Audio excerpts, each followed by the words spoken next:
Hi everyone and welcome to my channel. My name is Vinayak PG and this is PG Creation. ഇങ്ങനെ ഒരു octal വാല്യൂവിനെ binary value convert ചെയ്യാവുന്നതാണ്. അതിനായിട്ട് ആദ്യം octal value എഴുതും. നമുക്കൊരു example നോക്കാം. 471 ഇതിന് നമുക്ക് ഒക്ടലിൽ നിന്ന് ബൈനറിക്ക് കൺവേർട്ട് ചെയ്യണം. ആദ്യം നമ്മൾ ഒക്ടൽ വാല്യൂ എത്ര നോക്കി നോക്കാം. ഒക്ടൽ വാല്യൂ ഡിജിറ്റ് ഏതൊക്കെയാണ്? 0, 1, 2, 3, 4, 5, 6, 7. ഇതാണ് ഒക്ടൽ വാല്യൂസ്. ഒക്ടൽ വാല്യൂവിലെ ഏറ്റവും വലിയ വാല്യൂ എത്രയാണ്? 7. അപ്പൊ 7 ബൈനറിയിൽ റെപ്രസെന്റ് ചെയ്യുക എങ്ങനെയാണ്? 7ന്റെ ബൈനറി പറഞ്ഞാൽ 1 1 1 ആണ്. അപ്പൊ 7 റെപ്രസെന്റ് ചെയ്യണമെങ്കിൽ 3 ബിറ്റ് നമുക്ക് ആവശ്യമുണ്ട്. അപ്പൊ ഇതിലെ ഓരോ ബിറ്റും ഇതിലെ ഓരോ സംഖ്യ 1, 7, 4 അത് ഓരോന്നും 3 ബിറ്റ് വരുന്ന തരത്തിൽ നമ്മൾ ബൈനറി റെപ്രസെന്റ് ചെയ്യും. അപ്പൊ 4, 7, 1. അപ്പൊ 1ന്റെ ബൈനറി എത്രയാണ്? 0, 0, 1. 7ന്റെ ബൈനറി എത്രയാണ്? 1, 1, 1. 4ന്റെ ബൈനറി എത്രയാണ്?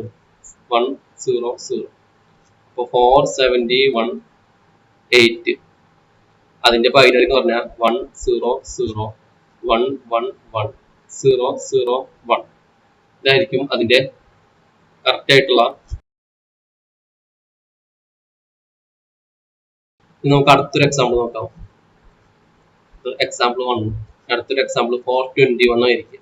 അപ്പൊ 421ന്റെ കറക്റ്റ് ബൈനറി വാല്യൂ നമുക്ക് കണ്ടുപിടിക്കുന്നത്. 421 ഈച്ച് ഡിജിറ്റ് 421 അതിന് 3 ബിറ്റ് വരുന്ന തരത്തിൽ നമ്മൾ ബൈനറി വാല്യൂ എഴുതും. 1ന്റെ ബൈനറി വാല്യൂ 3 ബിറ്റിന്റെ റെപ്രസെന്റേഷൻ പറഞ്ഞാൽ 0, 0, 1. 2ന്റെ പറഞ്ഞാൽ 0, 1, 0. 4ന്റെ പറഞ്ഞാൽ 1, 0, 0. അപ്പോൾ 421 8 അതിന്റെ ബൈനറി വാല്യൂ പറഞ്ഞാൽ 0b.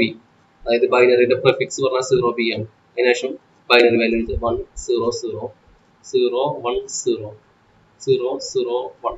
ഇതാണ് 421 8ന്റെ ബൈനറി വാല്യൂ. നമ്മൾ കൂടി നോക്കാം. 324 ഇതാണ് ഒക്ടൽ വാല്യൂ. ഈ ഒക്ടൽ വാല്യൂവിനെ നമുക്ക് ബൈനറി ആയിട്ട് കൺവേർട്ട് ചെയ്യണം. അപ്പോൾ 3, 2, 4 ഇതിന്റെ ഓരോ ഡിജിറ്റിനും നമ്മൾ 3 ഡിജിറ്റ് വരുന്ന തരത്തിലുള്ള ബൈനറി വാല്യൂ എഴുതുക. 4ന്റെ ബൈനറി വാല്യൂ പറഞ്ഞാൽ 3 ബിറ്റ് റെപ്രസെന്റേഷൻ. 3 ബിറ്റ് റെപ്രസെന്റേഷനിൽ ഇങ്ങനെയാണ് 4ന്റെ ബൈനറി വാല്യൂ. 2ന്റെ എങ്ങനെയാണ്?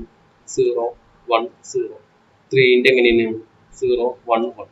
അപ്പോൾ 324 8 അതിന്റെ കറസ്പോണ്ടിങ് ബൈനറി വാല്യൂ പറഞ്ഞാൽ 0b, 0, 1, 1, 0, 1, 0, 1, 0, 0. ഇതാണ് അതിന്റെ കറക്റ്റ് ബൈനറി വാല്യൂ. ഇതിൽ ഓരോ ബിറ്റ് 3 ബിറ്റിൽ റെപ്രസെന്റ് ചെയ്യാനുള്ള കാരണം ഒക്ടൽ വാല്യൂവിലെ ഏറ്റവും വലിയ വാല്യൂ 7 റെപ്രസെന്റ് ചെയ്യാൻ നമുക്ക് 3 ബിറ്റ് ആവശ്യമുണ്ട്. അതുകൊണ്ടാണ് നമ്മൾ ഇതിന്റെ ഓരോ ഡിജിറ്റിനെ നമ്മൾ 3 ബിറ്റിന്റെ ബൈനറി വാല്യൂ ആയിട്ട് എഴുതും. എഴുതിയതിനു ശേഷം 3 കൂടി കൂട്ടി എഴുതും, ഒരുമിച്ച് എഴുതും. അപ്പൊ കിട്ടുന്നതാണ് നമ്മുടെ ബൈനറി വാല്യൂ.